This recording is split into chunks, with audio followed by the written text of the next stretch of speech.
नमस्ते।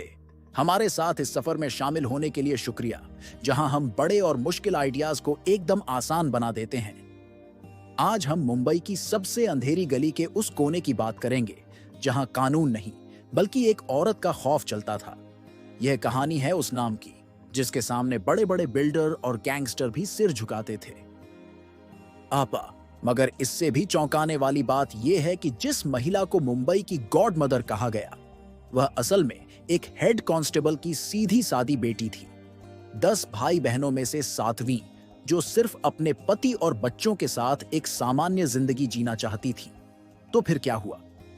उस सादे जीवन से 5,000 करोड़ के साम्राज्य तक का यह सफर कैसे तय हुआ? यह सिर्फ एक गैंगस्टर की कहानी नहीं है, यह उस लम्हे की कहानी है जब एक पति की मौत ने मुंबई के अंडरवर्ल्ड का सबसे बड़ा नियम तोड़ दिया और एक आम हाउसवाइफ को खौफ का दूसरा नाम आपा बना दिया। तो चलिए जानते हैं हसीना पारकर की कहानी। यह दिखाती है कि कैसे हालात किसी इंसान को इस कदर बदल सकते हैं कि वो एक नई पहचान ही बना ले, एक ऐसी पहचान जिसके बारे में शायद किसी ने कभी सोचा भी नहीं होगा।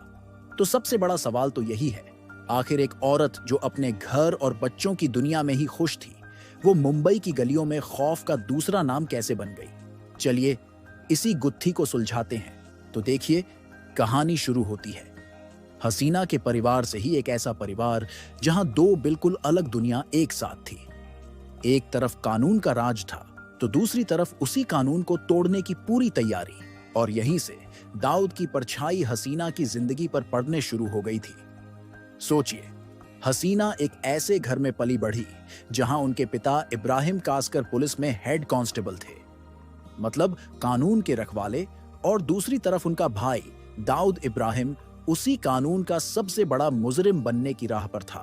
10 भाई बहनों में 7वें नंबर पर थी हसीना, और शुरुआत में उनका इस जुर्म की दुनिया से कोई लेना देना नहीं था। हसीना की अपनी दुनिया बहुत ही सीधी साधी थी। उनके पति थे इस्माइल पारकर, जो एक छोटा सा होटल चलाते थे और साथ ही फिल्मों में काम करने की कोशिश भी करते थे। अपने 4 बच्चों के साथ वो एक बिल्कुल नॉर्मल जिंदगी जी रही थी, अपने भाई दाऊद की उस खतरनाक दुनिया से कोसों दूर। लेकिन फिर एक ही घटना ने उनकी सीधी सादी दुनिया को हमेशा के लिए चकनाचूर कर दिया। एक ऐसी घटना जिसने हसीना को एक नए और बेहद खतरनाक रास्ते पर लाकर खड़ा कर दिया। देखिए, उस जमाने में मुंबई के अंडरवर्ल्ड का ना एक अनकहा सा नियम था, दुश्मनी सिर्फ गैंगस्टरों के बीच होगी, उनके परिवार को इसमें नहीं घसीटा जाएगा। लेकिन हसीना के पति पर जो हमला हुआ, उसने इस नियम को तोड़ दिया और यहीं से खेल के सारे कायदे हमेशा के लिए बदल गए। 26 जुलाई 1951, ये वो तारीख थी जिसने हसीना की पूरी जिंदगी बदल दी। अरुण गवली के गैंग ने दाऊद से बदला लेने के लिए उसके बहनोई इस्माइल पारकर को बेरहमी से मार डाला। यह सिर्फ एक मर्डर नहीं था, यह दाऊद को सीधी चुनौती थी और इसका बदला बहुत ही भयानक था। दाऊद के लोगों ने जे हॉस्पिटल के अंदर घुसकर गोलियों की बौछार कर दी और न सिर्फ इस्माइल के हत्यारे को मारा, बल्कि 2 पुलिस वालों को भी मार गिराया। संदेश बिल्कुल साफ था, अब कोई हद बाकी नहीं रही थी। बस इसी एक घटना के बाद सब कुछ बदल गया। हसीना अब सिर्फ एक बेचारी औरत नहीं थी, लोगों की नजर में वो अपने भाई की बेहिसाब ताकत का चेहरा बन गई और यहीं से उनके एक नए सफर की शुरुआत हुई। पति की मौत के बाद हसीना ने अपनी पुरानी पहचान को जैसे पीछे ही छोड़ दिया था। अब वो एक नए नाम से जानी जाने लगी थी, आपा। चलिए देखते हैं कि ये नाम ताकत का दूसरा नाम कैसे बन गया। आपा मतलब बड़ी बहन, एक कितना इज्जत वाला शब्द है ना, लेकिन मुंबई की गलियों में इस शब्द का मतलब ही बदल गया। ये नाम डर का, ताकत का और एक ऐसी सत्ता का प्रतीक बन गया जो कानून से भी ऊपर थी। हैरानी की बात तो यह है कि जब खुद दाऊद ने उन्हें इस रास्ते से हटने के लिए कहा, तो हसीना ने साफ मना कर दिया।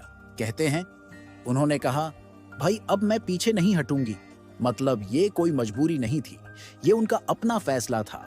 उन्होंने इस नई ताकत को पूरी तरह अपना लिया था। अब हालत ये हो गई थी कि लोग अपने झगड़े सुलझाने के लिए पुलिस या कोर्ट नहीं जाते थे, वो सीधे हसीना आपा के पास पहुंचते थे।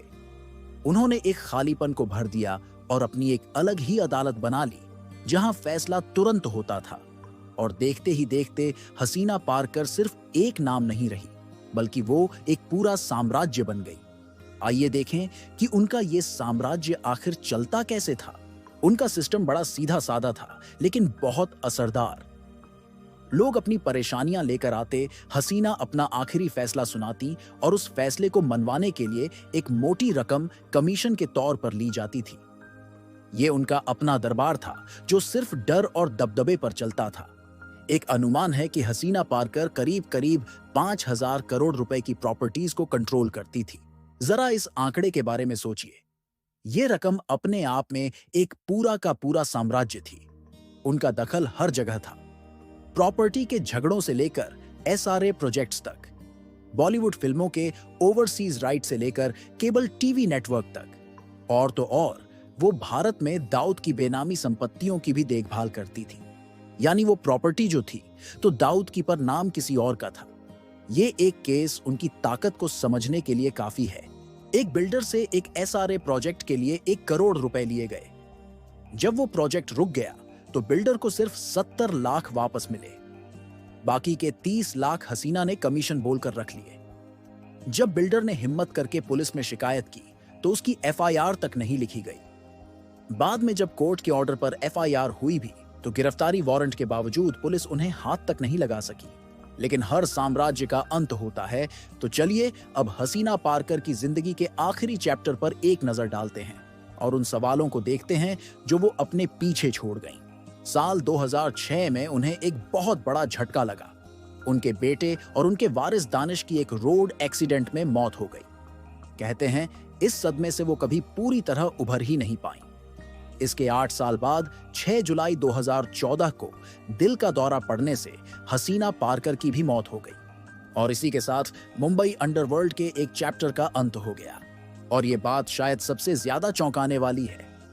इतना बड़ा क्रिमिनल एम्पायर चलाने के बावजूद हसीना पारकर अपनी पूरी जिंदगी में सिर्फ एक बार कोर्ट में पेश हुई। ये दिखाता है कि उनका दबदबा कितना गहरा था और वो किस तरह कानून के डर के बिना काम करती थी। उनकी कहानी इतनी ज्यादा नाटकीय और कुख्यात थी कि उस पर एक बड़ी बॉलीवुड फिल्म तक बनी। ये इस बात का सबूत है कि उनकी विरासत ने लोगों के जहन में कितनी गहरी छाप छोड़ी। तो आखिर में सवाल यही रह जाता है, क्या हसीना पारकर की सारी ताकत सिर्फ दाऊद इब्राहिम के नाम की वजह से थी, या फिर वो खुद एक इतनी शातिर मास्टरमाइंड थी जिसने अपनी समझ और क्रूरता के दम पर यह पूरा साम्राज्य खड़ा किया था? इस सवाल का जवाब शायद इतिहास की परतों में ही कहीं दबा हुआ है। यह किस्सा हमें सिखाता है कि हालात और एक पल की त्रासदी किसी भी इंसान के किरदार को हमेशा के लिए बदल सकती है। हसीना आपा ने डर और दबदबे से अपनी एक अलग अदालत चलाकर कानून के समानांतर एक नया सिस्टम खड़ा किया। यह कहानी मुंबई की सबसे मुश्किल गुत्थियों में से एक है। आपको क्या लगता है, हसीना पारकर की ताकत का असली आधार क्या था? हमें कमेंट करके जरूर बताएं। अगर आपको यह किस्सा पसंद आया तो वीडियो को लाइक करें और ऐसे ही और किस्से जानने के लिए केसा सेंट्रल को सब्सक्राइब करना न भूलें। हम जल्द ही एक नए और मुश्किल आइडिया को आसान बनाने के लिए फिर मिलेंगे। शुक्रिया।